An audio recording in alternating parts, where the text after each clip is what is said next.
हम 2025 में हम लोग मौजूद हैं। मैं इस सोच का मैं स्वागत करता हूं और इसके लिए मैं विशेष तौर पर डायरेक्टर साहब को मैं धन्यवाद देता हूं। ये सोच अपने में काफी अच्छी है, जहां पर आप उन स्टार्टअप आइडियाज को, उन इनोवेटर्स को, नए टेक्नोलॉजीज को आप एक साथ एक मंच पर लेकर आते हैं और उनको कोलैबोरेट कराते हैं उन लोगों के साथ जो संभवतः उसको आगे लेकर जा सकने की क्षमता रखते हैं।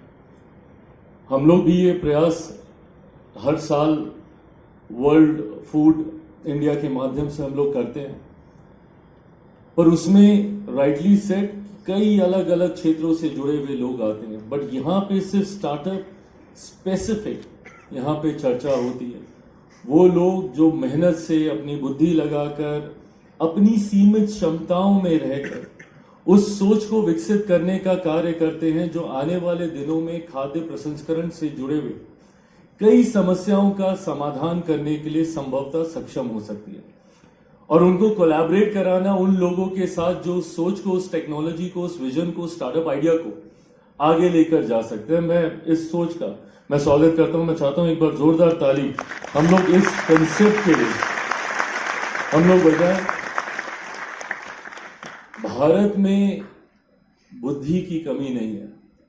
गांव गांव में आप देखिएगा ऐसे इनोवेटिव आइडियाज, यंग ब्रेन्स बच्चों के पास होते हैं, जो कई बार हम लोग भी ताज्जुब करते हैं कि ये सोच आती कहां से है। जरूरी है उस सोच को सही मार्गदर्शन देने की, जरूरी है उस सोच को उस परिणाम तक पहुंचाने की जहां से उस सोच का लाभ संभवतः हम सब ले सकते हैं। खाद्य प्रसंस्करण, फूड प्रोसेसिंग, मैं मानता हूं कि एक ऐसा सेक्टर है। कुछ समय पूर्व जब मेरे प्रधानमंत्री ने मुझे इस विभाग की जिम्मेदारी दी, तब तक शायद मैं इसकी गंभीरता को या इसके महत्व को उतना ज्यादा नहीं समझ पाता था। पर जब उन्होंने मुझे इस विभाग की जिम्मेदारी दी और उसके बाद जब प्रधानमंत्री जी ने ये लक्ष्य रखा कि 2047 तक भारत को, हम लोग को एक विकसित देश बनाना है, तब मुझे समझ में आया कि उस विकसित देश बनाने की नींव में अगर किसी एक सेक्टर की सबसे ज्यादा और सबसे अहम भूमिका है तो वो फूड प्रोसेसिंग सेक्टर की ही है। अभी तक हम लोग उस सेक्टर को उस तरीके से टैप ही नहीं कर पाए, अभी तक हम लोग एक्सप्लोर ही नहीं कर पाए हैं उस सेक्टर को उस तरीके से जो इसकी सीमाएं हैं, जो इसकी क्षमताएं। यहां पे प्रोफेसर साहब ने आंकड़ों के साथ बताया कि हम लोग in terms of percentage, when it comes to export, when it comes to processing, हम लोग अभी ना के बराबर हैं और अनंत संभावनाएं हैं। देयर इज एंडलेस स्कोप इसमें आगे बढ़ने का। और आज आप सब उसी सोच के साथ यहां पर आए और मैं आपको प्रेरित करना चाहता हूं इन बातों को कहते हुए कि आने वाले दिनों में फ्यूचर है, ये भारत का ही नहीं, ये देश का, ये दुनिया का ये फ्यूचर है।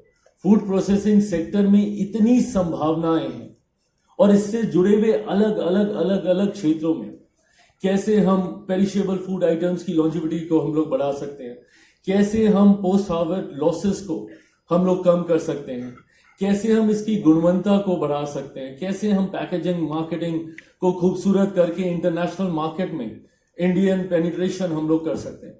अलग अलग अलग अलग क्षेत्र जो इसके साथ जुड़े हुए हैं, हर एक क्षेत्र में अनंत संभावना है और आज उसी को एक्सप्लोर करने के लिए हम सब यहां पर एकत्रित हुए हैं। मेरे प्रधानमंत्री की सोच है कि आने वाले दिनों में हम लोग भारत को एक ग्लोबल फूड बास्केट के तौर पर हम लोग दुनिया के सामने प्रस्तुत करें। और ये क्षमता है हम लोगों में, ये क्षमता है हमें कि हम भारत को एक ग्लोबल फूड बास्केट के तौर पर प्रस्तुत करके ना सिर्फ हम अपनी हंगर नीड्स को तो हम पूरा करेंगे ही, ये काबिलियत है हमें, बट ग्लोबली भी जो हंगर नीड्स हैं उसको भी हम केटर कर सकते हैं। इतनी क्षमता भारत भारतीयों में और खास तौर पे हमारे अन्नदाताओं में है। पर तकलीफ हमें तब होती है जब हमारे अन्नदाता अपनी मेहनत से प्रोड्यूस तो करते हैं, बट उसके बाद हम उसको संजो नहीं पाते हैं और उसके बाद हम लोगों को वो तस्वीरें देखने को मिलती हैं जो हम सबको विचलित करती हैं। जब हम सड़क पे आलू टमाटर को फेंका हुआ देखते हैं, क्यों उनको फेंकने की जरूरत पड़ती है? क्यों? क्योंकि वो होल्डिंग कैपेसिटी नहीं है। आप उसको अपने पास रख नहीं पा रहे हैं, क्यों? क्योंकि शायद वो व्यवस्था नहीं है, वो टेक्नोलॉजी नहीं है, या अगर है भी तो वो उन तक नहीं पहुंची है। माध्यम से जब उनको मार्केट में उचित दाम मिले तब वो उसको बाहर निकालें, या फिर उसको प्रोसेस करके उसकी गुणवत्ता को बढ़ाकर उसके अलग अलग रूप देकर उसको वो बाजार में ले जा सकें। आज भी कई ऐसे उदाहरण हैं अलग अलग क्षेत्रों में जहां पे अन्नदाता सिर्फ परेशान इसीलिए होता है, क्योंकि वो उस प्रोड्यूस को, अपने उत्पादन को रख नहीं पाता अपने पास। और उसी सोच में हम सबको मिलकर आगे बढ़ने की जरूरत है। आज जब हम लोग यहाँ पे एकत्रित हुए हैं, मैं मानता हूं कि यहां से कई ऐसे नए इनोवेटिव आइडियाज निकलेंगे, कई ऐसी नई सोच आएगी। और मुझे खुशी इस बात की भी है कि यहां पर वो लोग भी मौजूद हैं जो उस सोच को विकसित कर कर आगे बढ़ाने का कार्य कर सकते हैं। अंतोगत्वा जैसा सेक्रेटरी साहब बोल रहे थे, जमीन नहीं बढ़ने वाली है, बट पॉपुलेशन बढ़ती जा रही है। और इस बढ़ती पॉपुलेशन की नीड्स को कैसे हम लोग पूरा करें, और उनकी नीड्स को पूरा करते करते साथ में एक हमारे देश की सबसे बड़ी आबादी जो कृषि से जुड़ी हुई है, उनकी महत्वाकांक्षाओं को भी कैसे हम सम्मान दे सकें, ये एक बड़ी जिम्मेदारी हम सब के ऊपर है। मेरा मंत्रालय निरंतरता में हम लोग प्रयास कर रहे हैं कि हम लोग अपने मंत्रालय की अलग अलग योजनाओं के माध्यम से, अलग अलग स्कीम्स के माध्यम से हम लोग हर उस व्यक्ति तक पहुंच पाए जो शायद उस स्कीम का लाभ ले सके। और इसको हम लोगों ने अलग अलग क्षेत्र में भी बांटने का काम किया। पीएमएफएमई की स्कीम जो एकदम माइक्रो लेवल के एंटरप्राइजेस के लिए है, जिसमें शायद गांव देहात की कोई महिला, कोई युवा उस स्कीम के साथ जुड़ा हो। जो प्रधानमंत्री जी की सोच है कि हम सिर्फ जॉब सीकर्स नहीं बने, हम जॉब गिवर्स की भूमिका में आए। और मुझे खुशी होती है जब मैं पीएमएफएमई की स्कीम के माध्यम से जब मैं उन यंग एंटरप्रेन्योर्स को देखता हूं जो अपने गांव में रहकर भी उस स्कीम का लाभ उठाकर आज की तारीख में एंटरप्रेन्योर बनकर अपने नीचे संभवतः 5-10 लोगों को नौकरी देने की क्षमता रखता है। उसी तरीके से पीएमकेएसवाई के माध्यम से, पीएलआई के माध्यम से, अलग अलग स्कीम्स के माध्यम से हम लोग प्रयास कर रहे हैं कि कैसे उस इकोसिस्टम को हम लोग तैयार कर सकें जहां पे खाद्य प्रसंस्करण के माध्यम से न सिर्फ हम पदार्थों की गुणवत्ता को बढ़ा सकें, बल्कि अपने किसान भाइयों की भी मदद कर सकें और उनकी आर्थिक, उनकी फाइनेंशियल ग्रोथ में हम लोग कंट्रीब्यूट कर सकें। और मैं मानता हूं कि जिस विकसित भारत की हम कल्पना करते हैं 2047 तक, वो तभी संभव होगा जब हमारे किसान मजबूत होंगे, उनकी पर कैपिटा इनकम बढ़ेगी, जब उनकी फाइनेंशियल ग्रोथ होगी। वहां से जब तक हम गांव और शहर की दूरी को कम नहीं करेंगे, जब तक हम अमीर और गरीब की दूरी को कम नहीं कर पाएंगे, हम लोग उस लक्ष्य तक नहीं पहुंच पाएंगे जिस लक्ष्य की कल्पना हमारे प्रधानमंत्री 2047 में विकसित भारत को बनाकर करते हैं। विकसित भारत तब बनेगा जब विकसित गांव बनेंगे। विकसित गांव तब बनेंगे जब वहां पे रह रहे किसान, हमारे अन्नदाता, उनका विकास होगा। और इनका विकास तब होगा जब हम प्रसंस्करण के माध्यम से उनके हाथों को मजबूत करेंगे, उनके उत्पादन को मजबूत करेंगे, उसकी गुणवत्ता को बढ़ाएंगे, उनके पास अपने उत्पादन को रिटेन करने की क्षमता उनकी हम बढ़ाएंगे। इससे ना सिर्फ हमारे किसान भाइयों की हम आर्थिक मदद करेंगे, बल्कि जॉब अपॉर्चुनिटीज भी हम लोग क्रिएट करेंगे। और जॉब अपॉर्चुनिटीज क्रिएट होंगी तो डेफिनेटली उस राज्य का, उस क्षेत्र का रेवेन्यू जनरेशन होगा, उसमें भी हम लोग अपना योगदान दे सकेंगे। आज इस सोच को कैसे हम लोग एक अंजाम तक लेकर जाएं, उस दिशा में आज हम सब लोग यहां पर एकत्रित हुए। मुझे खुशी इस बात की है कि हमारे प्रधानमंत्री जी की भी सोच उन स्टार्टअप आइडियाज को मजबूती देने की है। और उन्होंने निरंतरता में पिछले 11 सालों में प्रयास किया है कि कैसे यंग ब्रेन्स को हम लोग और ज्यादा ऑर्गेनाइज्ड वे में, चैनलाइज्ड वे में आगे लेकर जाएं।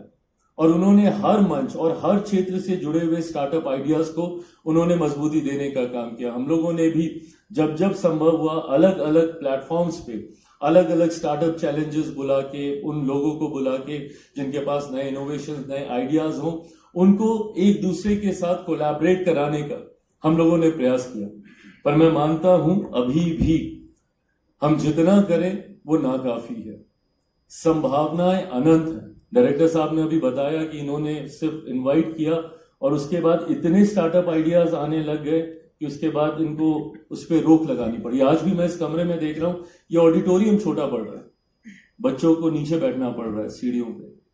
तो ये अपने में दर्शाता है कि इस क्षेत्र में संभावनाएं कितनी है। और मुझे लगता है इसी वजह से for the longest time my ministry was also demanding for another NIFTEM. ये मांग हम लोग की एक लंबे समय से हमारे मंत्रालय की ये रही है, क्योंकि खाद्य प्रसंस्करण से जुड़े हुए जितने व्यक्ति इस इंस्टीट्यूट से जुड़ते हैं वो तुरंत कहीं ना कहीं किसी ना किसी बड़ी कंपनी के द्वारा उनको अपने जगह पे उनको लिया जाता है, या फिर वो अपने स्टार्टअप अपने नए इनोवेशन के आइडिया से उस क्षेत्र में बहुत अच्छा कर रहे होते हैं।